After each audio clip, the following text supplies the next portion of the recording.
கிடைத்தாலும் புதன் கிடைக்காது என்பார்கள். அப்படி விசேஷமாக பார்க்கப்படும் புதன்கிழமையில் புதன் பகவானை வழிபடுவதன் மூலம் நாம் நினைத்த காரியம் நிறைவேறும் என்பது நம்பிக்கை. நவகிரகங்களில் புதன் பகவான் புத்திகாரகன் என்று அழைக்கப்படுகிறார். சூரியனுக்கு மிக அருகாமையில் இருக்கக்கூடியவர் புதன் பகவான். இதன் காரணமாக சூரியனுடைய அருள் புதன் பகவானுக்கு அதிகமாக உள்ளது. நவகிரகங்களில் புதன் பகவானுக்குரிய கிழமையாக புதன்கிழமை சொல்லப்பட்டாலும் இந்த நாளில் நவகிரகங்கள் அனைத்தையும் வழிபாடு செய்யலாம்.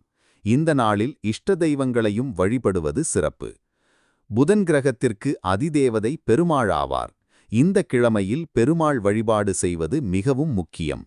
அறிவின் கடவுளாகவும் கல்வியின் நாயகனாகவும் வியாபாரத்தின் அதிபதியாகவும் விளங்கும் புதன் பகவானை இந்த நாளில் வழிபடுவது பல்வேறு நன்மைகளை தரும்.